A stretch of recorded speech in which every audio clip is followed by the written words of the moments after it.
cargo pants, and I don't know what the hell kind of shirt he's wearing. He always looks like an idiot, in my opinion. This guy's much better dressed. That's a nice keffiyeh there. Look at that.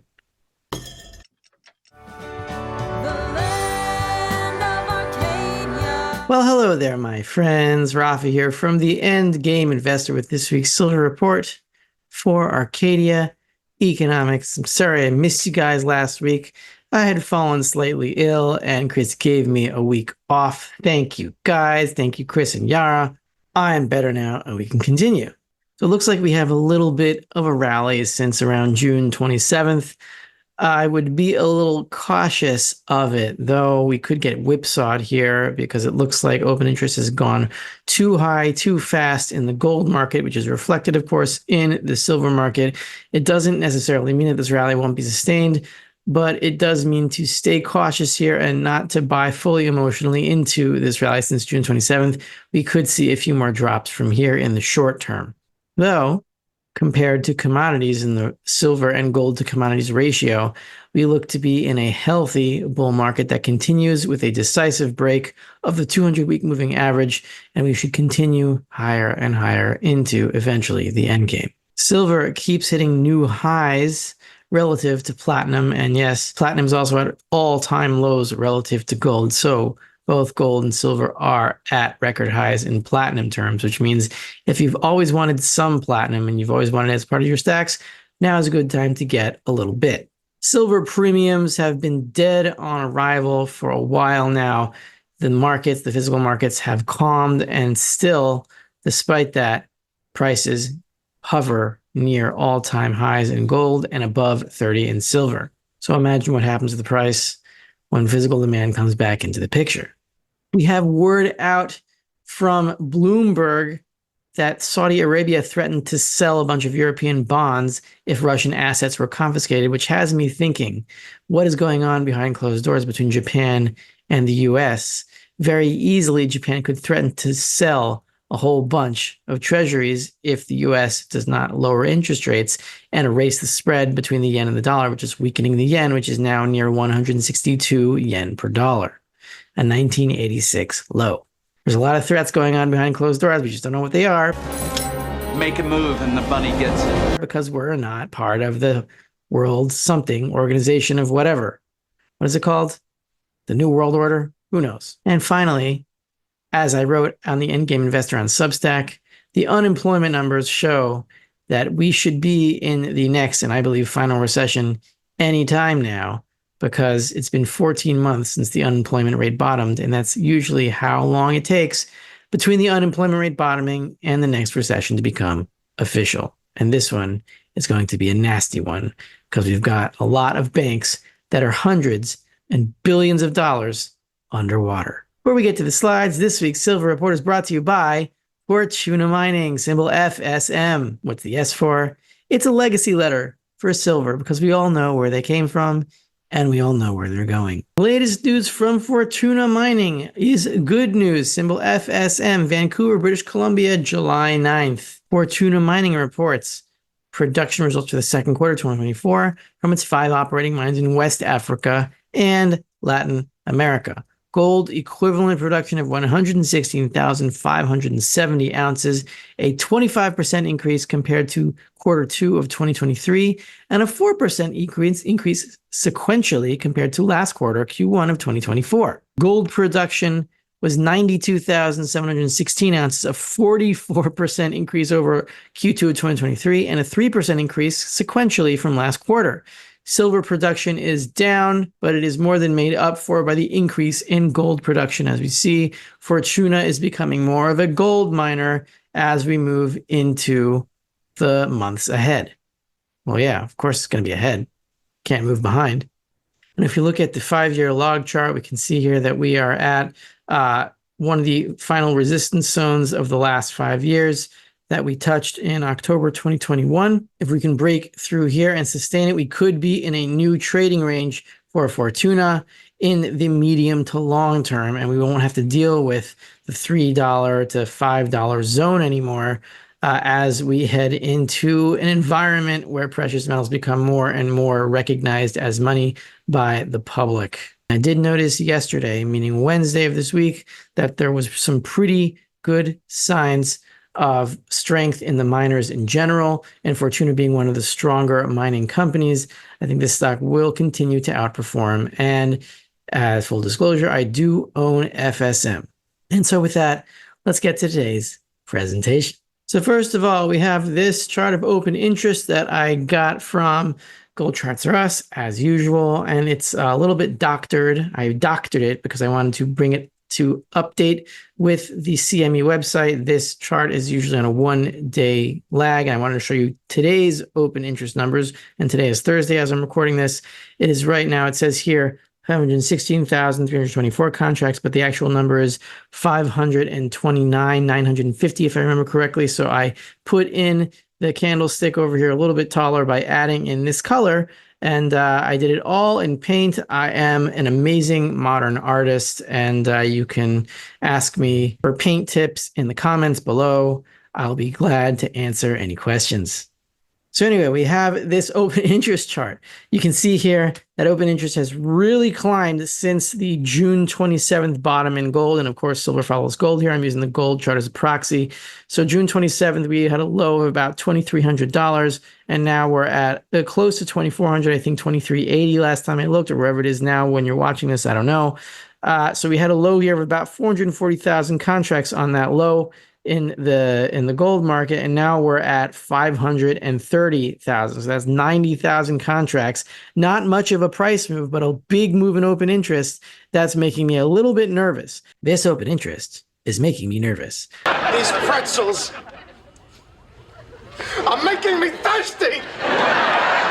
Not really nervous. It's more that I'm just being cautious here. I don't quite trust this rally in dollar terms, at least. I'll show you the rally in commodity terms, which is much more promising. I still think there could be some whipsawing action in the days, maybe a week or two ahead. Just stay cautious here and expect it and play nice, basically. So that doesn't mean that this is a fake rally. It could be real, but because you look here, in March, and we did have a major rally in price here and a huge rally in open interest. And then what we really want to see is this, though, right? This is price moving up from about 21.50, it looks like, to a high of a 24.50. So we had about a $300 move here, and open interest didn't really do much at all. That keeps the bullish fuel alive, as long as you don't keep rising and rising in open interest. You saw, remember when open interest hit an all-time record of 850,000 contracts. That was in the eve of the March smash, which took a lot of people out of the game, unfortunately. So for that reason, just stay cautious here. If you're trading, especially if you're stacking, doesn't really matter that much because premiums are very low right now. And you can still get a pretty good deal on physical. Call Miles Franklin and mention Arcadia Economics, of course. I don't remember if I talked about this previously 2 or 3 weeks ago, but silver is at an all-time high relative to platinum. This is actually the platinum to silver ratio, how many ounces of silver it takes to buy 1 ounce of platinum. Now, I don't recommend stacking platinum. I never did. But if you've always wanted some platinum just to diversify, just to have it because it is a really cool metal to own, now would be the time to exchange some silver if you have any extra or too much in your safe, or it's too heavy or whatever, you want to free up some room.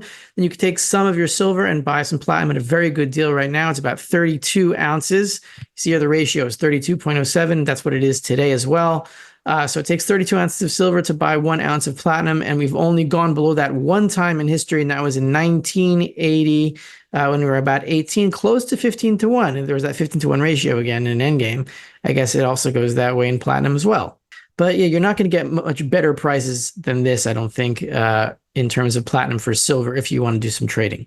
Or maybe Miles Franklin will take your silver and give you some platinum. Could be. Ask Chris. Maybe he knows. He would know. It's his channel. Gold at all-time high versus platinum. One more thing about platinum, you can see that if you want to trade some of your gold, I am not trading gold for platinum. I don't have that much gold and I want to keep it.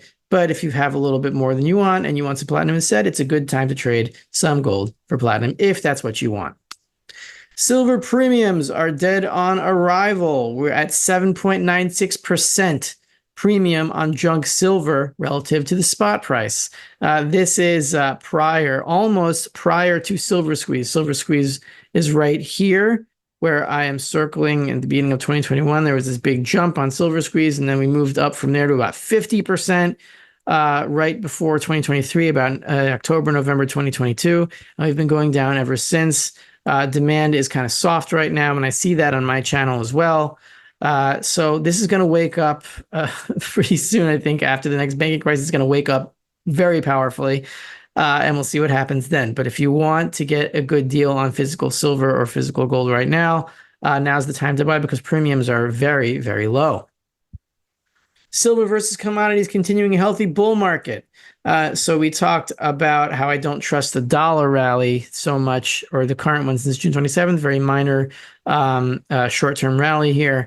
But what I am seeing on silver versus commodities is that we have broken decisively through the 200-week moving average. We broke through it once here, and we settled back down to test again, and now we've broken through it again. So it looks like we're decisively above the 200-week moving average. This is a very rare signal as goes silver bull markets relative to other commodities. It means that the value of silver is rising relative to other commodities because its moneyness is starting to wake up again.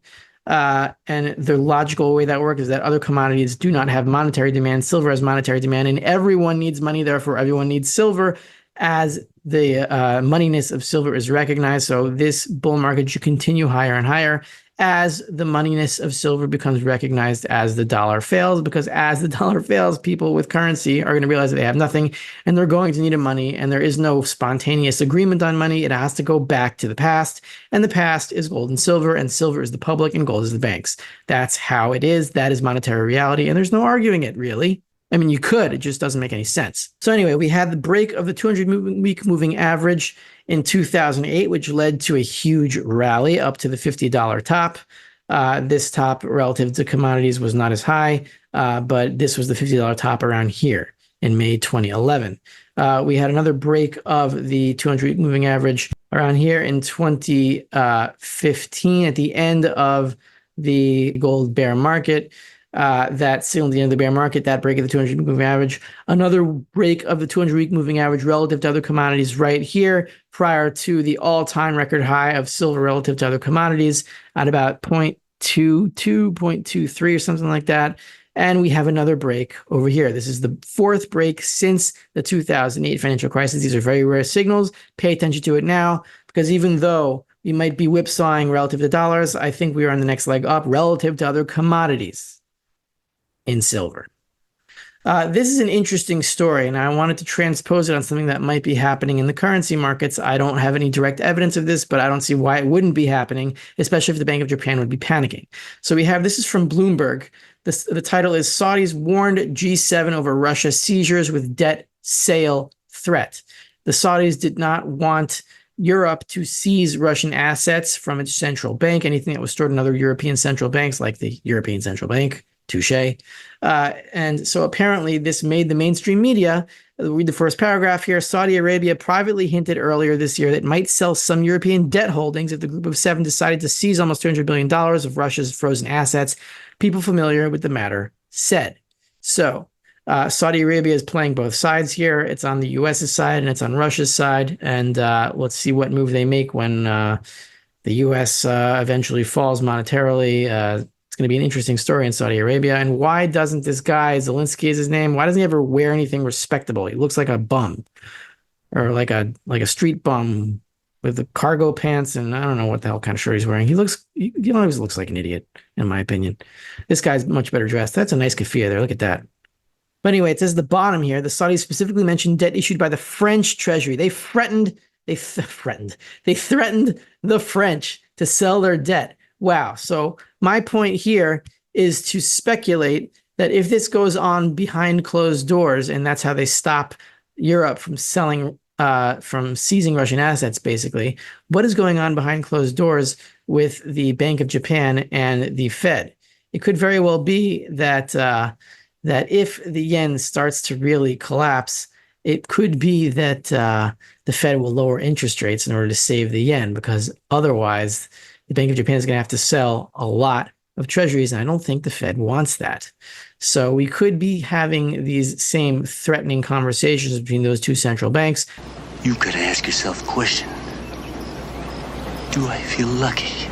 I don't know if this is happening, but if I were the Bank of Japan and I had a collapsing currency and the only thing I could do was sell US debt or watch my currency collapse, I would let the Fed know and tell them to lower interest rates so they would erase the spread between the dollar and the yen and save my currency. Well, do you, punk?